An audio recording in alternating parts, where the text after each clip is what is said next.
Dear students, good morning. My name is Manoj Kumar and I once again welcome you all on this official YouTube channel of the Guiding in English classes.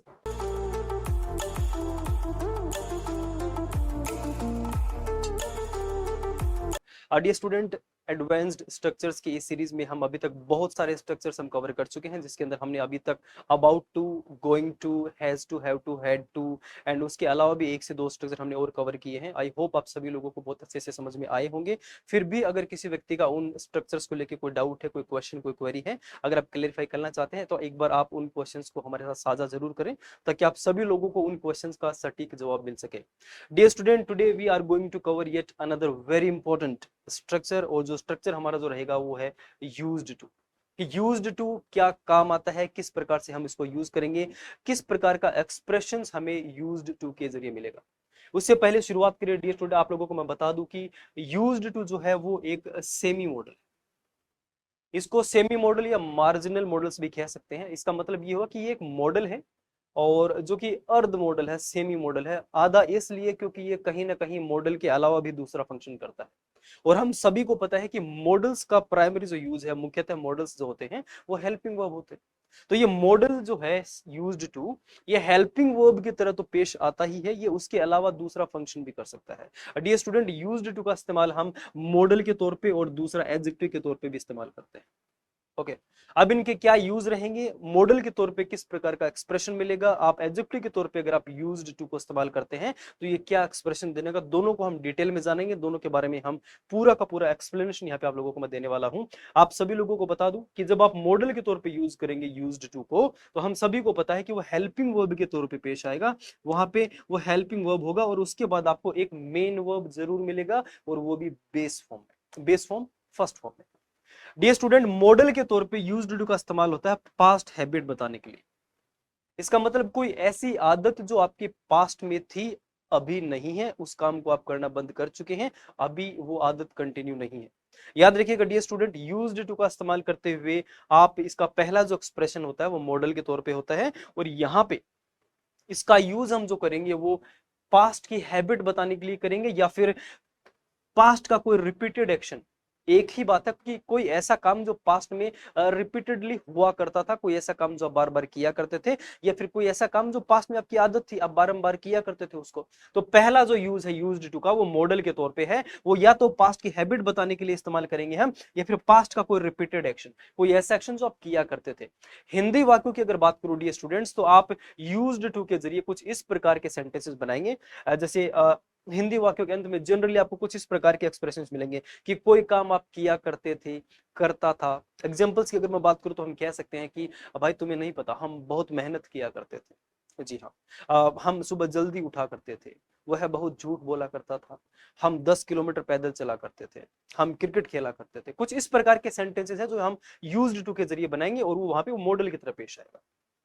दूसरे expression, दूसरे use की अगर बात करें dear student, तो यहाँ पे हम यूज्ड टू का इस्तेमाल एक एडजेक्टिव के तौर पे करते हैं, और हम सभी को पता है कि यूज्ड टू अगर एडजेक्टिव के तौर पे यूज होगा तो एडजेक्टिव का जो फंक्शन है वो उसी तरीके से पेश आएगा। एडजेक्टिव का जो मेन काम है वो है किसी भी नाउन और प्रोनाउन को मॉडिफाई करना, उसके बारे में एडिशनल इंफॉर्मेशन प्रोवाइड करवाना, and this is going to behave in such a way कि कहीं ना कहीं वो आपको लगेगा कि मॉडल की तरह पेश आता है। अगर डियर स्टूडेंट, अगर आप यूज्ड टू का इस्तेमाल अगर एडजेक्टिव के तौर पे करते हैं, तो इसका जो एक्सप्रेशन होगा, इसका जो यूज होगा, वो क्या बताता है, आप लोगों को बता दूं कि वो अकस्टम्ड टू का काम करता है। अच्छा, अकस्टम्ड टू का मतलब क्या होता है, आप लोगों को बता दूं, अकस्टम्ड टू का मतलब होता है अभ्यस्त होना। आप यूज्ड टू के जरिए आप उन एक्सप्रेशंस की, उन बातों का जिक्र करेंगे जिसकी आप अभ्यस्त हो गए हैं या हो गए थे, दोनों की दोनों चीजें। अभ्यस्त होना, आदी होना। अच्छा, आप समझिएगा, अभ्यस्त होना मतलब किसी काम को जब आपने करना शुरू किया तो आप उसमें आपका बहुत ज्यादा अभ्यस्त नहीं थे, आप बहुत ज्यादा प्रैक्टिस नहीं थी, लेकिन अब आप उसको करते गए करते गए करते गए, अब आप उसके अभ्यस्त हो गए, अब आपको ज्यादा दिक्कत होती नहीं है ना। इस प्रकार के और भी सेंटेंसेस आपको मिलेंगे। जैसे अगर एग्जांपल्स की अगर मैं बात करूं, तो आप कुछ इस प्रकार के एक्सप्रेशंस अपने डेली लाइफ में यूज करते हैं कि पहले मैं बहुत लेट उठा करता था, फिर मैंने जल्दी उठाना शुरू किया, बड़ी दिक्कत हुई शुरू में, लेकिन अब ज्यादा फर्क नहीं पड़ता, अब थोड़ा अभ्यस्त हो गए हैं, अब हम यूज्ड टू हो गए हैं। आप सभी लोगों ने सुने होंगे, अब पहले हमें लोग बहुत बुरा भला कहते थे, बहुत टेंशन होती थी, अच्छा नहीं लगता था, लेकिन अब तो यूज्ड टू हो गए, यूज्ड टू हो गए मतलब अभ्यस्त हो गए, अब उस चीज का बहुत ज्यादा फर्क पड़ता नहीं है, अब हम उसके अकस्टम्ड टू हो गए हैं, यूज्ड टू हो गए हैं, आदी हो गए हैं, अभ्यस्त हो गए हैं। कुछ इस प्रकार के सेंटेंसेस आपको इसके जरिए मिलेंगे। इन दोनों का अध्ययन हम डिटेल्ड एक्सप्लेनेशन इस वीडियो में करने वाले हैं विद एग्जांपल्स। आगे बढ़ते हैं डियर स्टूडेंट, जाने से पहले एक बार फिर से इसको रिकैप कर दूं कि यूज्ड टू का इस्तेमाल हम मॉडल के तौर पे और एडजेक्टिव दो तरीके से यूज करेंगे। मॉडल जो हुआ हेल्पिंग वर्ब होता है तो हेल्पिंग वर्ब की तरह पेश आएगा, और जब आप इसको मॉडल की तरह यूज करेंगे तो वो पास्ट की हैबिट बताने का काम करेगा। कोई काम आप किया करते थे, करता था, इस प्रकार के सेंटेंस आप इसके जरिए कहेंगे। लेकिन दूसरा जो यूज है यूज्ड टू का, वो एडजेक्टिव के तौर पे होता है, और यहाँ पे ये हमें बताता है कि आप किसी काम के आदी हो गए हो, आदी थे या आदी हो। इस प्रकार के सेंटेंस, आप किसी काम के अभ्यस्त हो गए। पहले मुझे मोबाइल चलाना नहीं आता, बड़ी दिक्कत होती थी, अब मैं अभ्यस्त हो गया हूं, अब मैं बहुत अच्छे से मोबाइल चला लेता हूँ, अब मैं छोड़ता ही नहीं। कुछ इस प्रकार सेंटेंसेस। ओके, आगे बढ़ते डी स्टूडेंट विद एग्जांपल्स इसको समझना चाहेंगे, लेकिन एक बार एग्जांपल्स पे जाने से पहले आप सभी लोगों को बता दो कि यूज्ड टू के जो दो एक्सप्रेशन, दो यूज हमने देखे हैं, पहला मॉडल के तौर पे और दूसरा एडजेक्टिव के तौर पे। तो इन दोनों के लिए इनका जो स्ट्रक्चर है वो डिफरेंट होगा डियर स्टूडेंट्स। जी हाँ, सबसे पहले ध्यान देते हैं कि जब इसको मॉडल की तरह आप यूज करेंगे डियर स्टूडेंट, तो यहाँ पे मॉडल एक हेल्पिंग वर्ब है और हेल्पिंग वर्ब की तरह ही ये पेश आएगा। जैसे ही हमारा सब्जेक्ट हो गया, यहाँ पे यूज्ड टू का इस्तेमाल हमने एक हेल्पिंग वर्ब के तौर पे किया है, और मैंने क्या कहा था कि हेल्पिंग वर्ब के बाद में मेन वर्ब आता है, और मॉडल के बाद में अगर आप कोई मेन वर्ब यूज करते हैं तो वो हमेशा फर्स्ट फॉर्म में होता है, वो हमेशा बेस फॉर्म में होता है डियर स्टूडेंट्स। तो ये यहाँ पे एक हेल्पिंग वर्ब के तौर पे पेश आ रहा है, जहां पे इसके बाद देखिए मेन वर्ब है, और यहाँ पे ये किसी ना किसी पास्ट हैबिट का जिक्र करता हुआ आपको नजर आएगा। नेक्स्ट की अगर बात करें डियर स्टूडेंट, वो है एडजेक्टिव। आप यूज्ड टू का इस्तेमाल जब एडजेक्टिव के तौर पे करेंगे तो आई टोल्ड यू कि ये यहाँ पे दिखाएगा कि आप किसी काम के आदी हो गए हैं, यहाँ पे आप किसी काम के अभ्यस्त हो गए हैं। स्ट्रक्चर की बात करते हैं डियर स्टूडेंट, इसका स्ट्रक्चर जो है वो है सब्जेक्ट, उसके बाद में हेल्पिंग वर्ब और यूज्ड टू। देखिए आपको फर्क यहीं पे साफ नजर आ जाएगा, यहाँ पे हमने अलग से हेल्पिंग वर्ब लगाई है, इसका मतलब ये हुआ कि ये यूज्ड टू जो है ये यहाँ पे हेल्पिंग वर्ब नहीं, यहाँ पर ये हेल्पिंग वर्ब था डियर स्टूडेंट। तो यहाँ पे हेल्पिंग वर्ब के बाद मेन वर्ब आया हमारा, यहाँ पे हेल्पिंग वर्ब हमने अलग से लगाई है, और ये helping verb is, am, are, was, were, इनमें से कोई एक होगा, और वो डिपेंड करेगा कि आप कहना क्या चाह रहे हो। आप किसी काम के आदी हो गए हो या आदी हो गए थे। अगर हो गए हो तो इज, एम, आर में से यूज करिए, अगर आप आदी थे या हो गए थे तो इस प्रकार के सेंटेंसेस के लिए हम वोज या वर का इस्तेमाल करेंगे सब्जेक्ट के नंबर के अनुसार। जी डियर स्टूडेंट, और एक सबसे इंपॉर्टेंट बात, जो लोग किसी भी कंपेटिटिव एग्जाम की तैयारी करें इस बात को ध्यान से सुने, ये बहुत बड़ा करेक्शन आप सभी लोगों को देखने को मिलेगा। एग्जाम्स के अंदर इस प्रकार के क्वेश्चंस पूछे भी जाते हैं और ये एरर जरूर मिलता है। ओके, यहाँ पे हमने सब्जेक्ट के बाद में हेल्पिंग वर्ब रखा, हेल्पिंग वर्ब के बाद ये स्ट्रक्चर आ गया हमारा यूज्ड टू, और उसके बाद में वर्ब का फर्स्ट फॉर्म नहीं है, उसके बाद वर्ब का आईएनजी फॉर्म है डियर स्टूडेंट। ओके, जनरली क्या देखने को मिलता है कि वर्ब के टू के बाद में हम वर्ब का फर्स्ट फॉर्म यूज करते हैं, लेकिन आप एक चीज ध्यान रखिएगा, यहाँ पे ये फर्स्ट फॉर्म नहीं है, ये आईएनजी फॉर्म। आप इसको थोड़ा ऐसे भी कनेक्ट करके देख सकते हैं कि मान लीजिए अगर आप सेंटेंस के अंदर ये यूज टू यहाँ पे ना होता और ये इज, एम, और वोज होते, तो इसके बाद हम क्या लगाते हैं, इज, एम, और वोज वर्ड के बाद क्या लगता है, वर्ब का आईएनजी फॉर्म लगता है, तो यहाँ पे आईएनजी फॉर्म लगता है, इसको जेरेंड भी कहते हैं। आप सभी लोग हो सकता है इस नाम से वाकिफ होंगे, अगर आपने हमारे शुरू के वीडियोस देखे हैं तो उसकी हमने एक टर्म पढ़ी थी जिसका नाम था जेरेंड। जेरेंड बेसिकली क्या होता है, वर्ब का आईएनजी फॉर्म, और जेरेंड जो है वो सेंटेंस में subject, verb, sorry subject and object के तौर पे पेश आ सकता है। सेंटेंस के स्टार्टिंग में अगर इस प्रकार के वर्ड, आप आईएनजी वर्ड देखने को मिले तो सेंटेंस का वो सब्जेक्ट होता है। Smoking is bad for health, sleeping is necessary, इस प्रकार के वर्ड्स होते हैं। ओके, तो यहाँ पे सबसे बड़ा मेजर डिफरेंस, यहाँ पे हमने वर्ब का फर्स्ट फॉर्म लगाया, लेकिन यहाँ पे वर्ब का आईएनजी फॉर्म लगेगा डियर स्टूडेंट। दूसरे की अगर बात करें, दूसरा जो मेजर डिफरेंस है वो ये है कि यहाँ पर ये हेल्पिंग वर्ब है, इसका मतलब इसके बाद एक मेन वर्ब है, लेकिन यहाँ पे हेल्पिंग वर्ब हम अलग से लेंगे डियर स्टूडेंट, और ये जो हेल्पिंग वर्ब है इसके बाद में यूज्ड टू हमारा स्ट्रक्चर आएगा, उसके बाद वर्ब का आईएनजी फॉर्म, और अब हम ये जो हेल्पिंग वर्ब है ये इज लगाएंगे कि आर लगाएंगे कि एम लगाएंगे, ये डिपेंड करेगा कि आप एक्सप्रेशन क्या दे रहे हो, आप कहना क्या चाह रहे हो, आप किसी काम के आदी हो गए हैं या आदी हो गए थे। ज्यादा बेहतर इन चीजों को हम समझ पाएंगे एग्जांपल्स के जरिए, बिना वक्त जाया करते आगे बढ़ते हैं स्टूडेंट्स। आपके सामने ये स्लाइड है और हमारे पास कुछ क्वेश्चंस हैं। सबसे पहले हम ये देखेंगे कि यूज्ड टू का इस्तेमाल हम एक मॉडल के तौर पे कैसे करते हैं। जी हाँ, पहला जो यूज है यहाँ पे ये मॉडल के तौर पे है डियर स्टूडेंट, आप ध्यान दीजिएगा। और मॉडल के तौर पे हमने देखा था कि अगर ये मॉडल के तौर पे यूज होगा तो यहाँ पे स्ट्रक्चर ये वाला यूज होगा और ये हेल्पिंग वर्ब का काम करेगा। इसके बाद मेन वर्ब फर्स्ट फॉर्म में आएगा। एग्जांपल्स देखते हैं। सबसे पहला सेंटेंस है वह 5 बजे उठा करता था। सेंटेंस के नेचर से समझिए आप, ये पास्ट की कोई आदत है किसी व्यक्ति की, वो कि वह 5 बजे उठा करता था, वह जल्दी उठा करता था, हम मेहनत किया करते थे, ये पास्ट की आदत है। बट याद रखिएगा ये पास्ट की आदत है, ये अभी कंटिन्यूस नहीं है, ये अभी नहीं चल रही है। अगर आप प्रेजेंट की आदत बताना चाहो तो आप प्रेजेंट सिंपल टेंस का यूज करिए। मैं 5 बजे उठता हूं, आई वेक अप एट 5 o'clock। वह 10 बजे उठती है, 10 बजे सोती है, she sleeps late at night 10 o'clock at night. इस प्रकार से।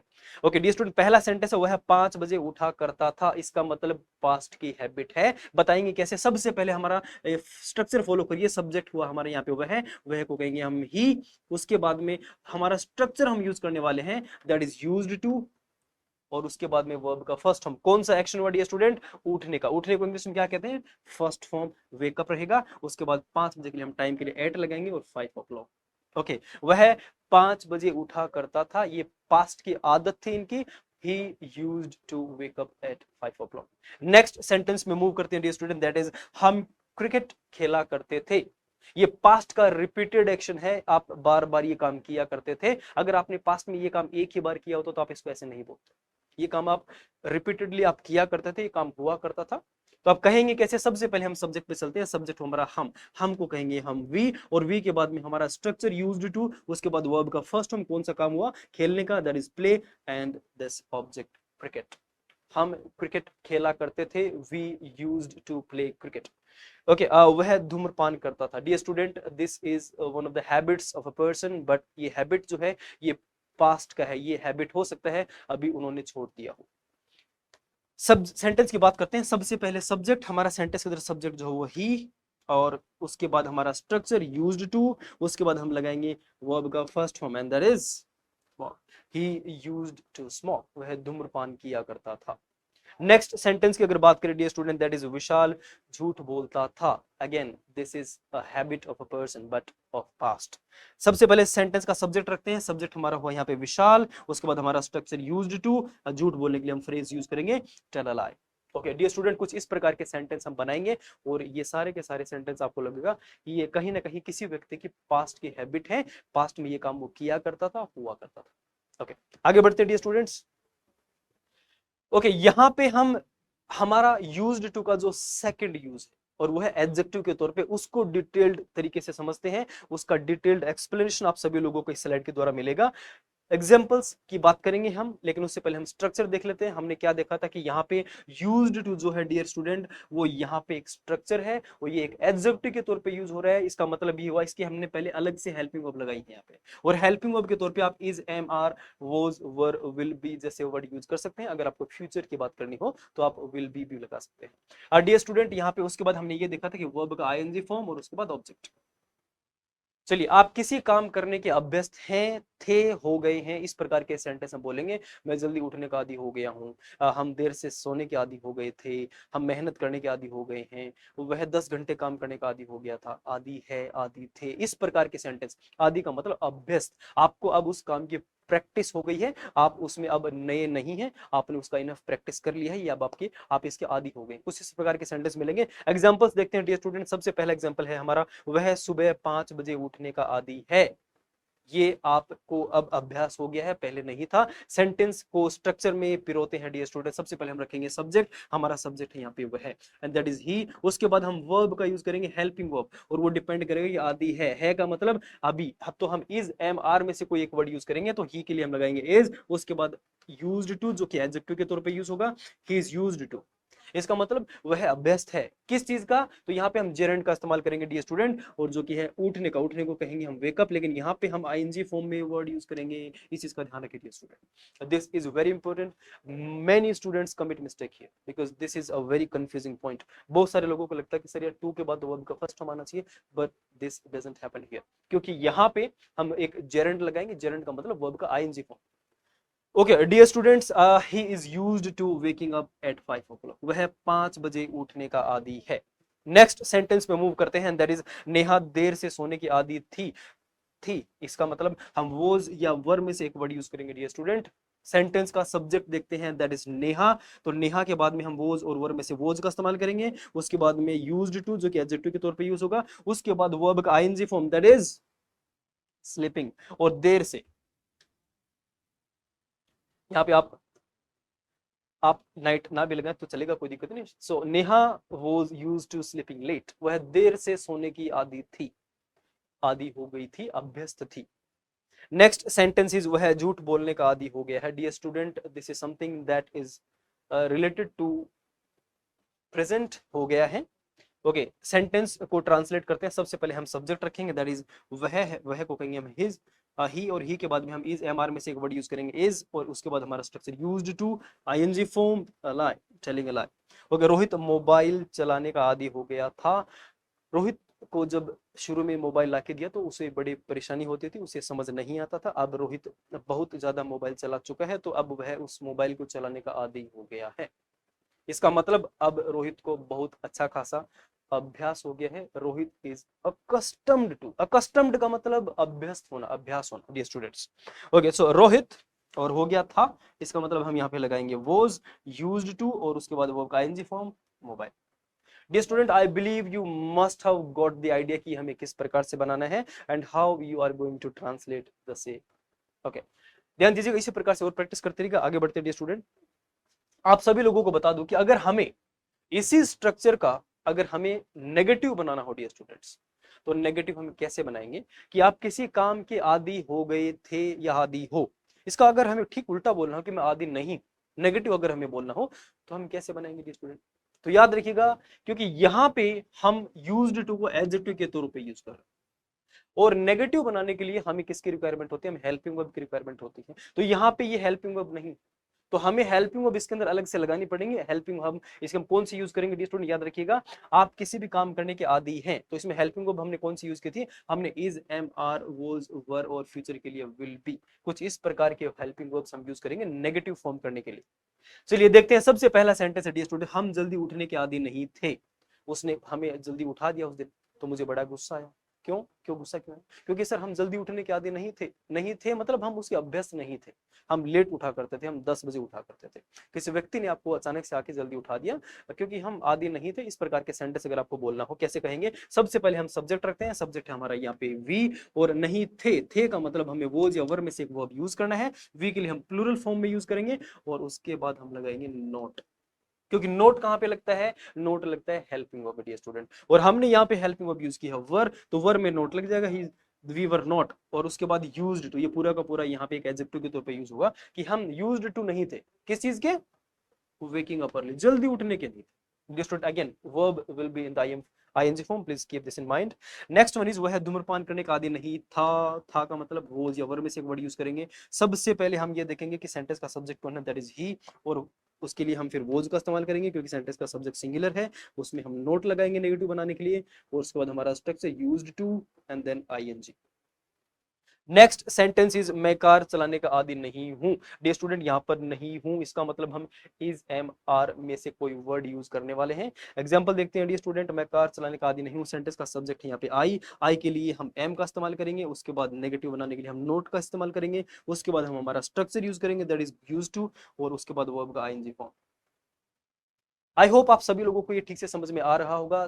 Dear students, these sentences are very easy to form. आप थोड़ा सा स्ट्रक्चर पे ध्यान दीजिएगा और सारी की सारी चीजें स्टेप बाय स्टेप फॉलो करते हुए चलिए, इसमें दिक्कत नहीं आएगी। Okay, the last one is, वह हिंदी बोलने का आदी नहीं है। अरे भाई साहब, आप मुझसे अंग्रेजी में बात करो, वो साउथ इंडिया से, वो इंग्लिश ज्यादा बोलते हैं, वो उनको इंग्लिश अच्छे से समझ में आती है, तो वो हिंदी बोलने का आदी नहीं है। He is not used to. हम इस प्रकार के सेंटेंस बोलते हैं और हमारे बहुत सारे काम में भी आते हैं। इस प्रकार को कैसे बोलेंगे डियर स्टूडेंट, वह हिंदी बोलने का आदी नहीं है। तो सेंटेंस के अंदर हम ये देखें, सेंटेंस का सब्जेक्ट कौन है, ही के लिए नहीं है तो हम इज का इस्तेमाल करेंगे, ही इज, उसमें हेल्पिंग वर्ब नॉट, उसके बाद हमारा स्ट्रक्चर वर्ब का ING form speaking. Dear student, अगर हमें नेगेटिव बनाना हो तो कुछ इस प्रकार से बनाइएगा and they are very easy to form. आगे बढ़ते हैं डियर स्टूडेंट, और आई बिलीव हमारा स्ट्रक्चर आज के पूरे हो गए हैं डियर स्टूडेंट। इस स्ट्रक्चर को ध्यान से पढ़िएगा। एक बार जाने से पहले आप सभी लोगों को रिकैप कर दूं कि यूज्ड टू जो है वो मॉडल के तौर पे और एडजेक्टिव के तरीके से, दो तरीके से यूज हो सकता है। अगर आप इसको एक मॉडल के तौर पे यूज करते हैं तो ये एक हेल्पिंग वर्ब की तरफ पेश आता है। इसके बाद आपको एक मेन वर्ब मिलेगी जो कि फर्स्ट फॉर्म में होगी। लेकिन अगर आप इसको एडजेक्टिव के तौर पे यूज करेंगे तो ये अभ्यस्त होना या आदि होना दिखाएगा। हेल्पिंग वर्ब हमें अलग से लगानी पड़ेगी और मेन वर्ब जो आईएनजी फॉर्म में होगी। डियर स्टूडेंट, इसी प्रकार के और वीडियोस के लिए please keep supporting us and don't forget to subscribe our channel. Thank you so much from my side. Stay in touch, will keep bringing better content for you guys. Thank you so much.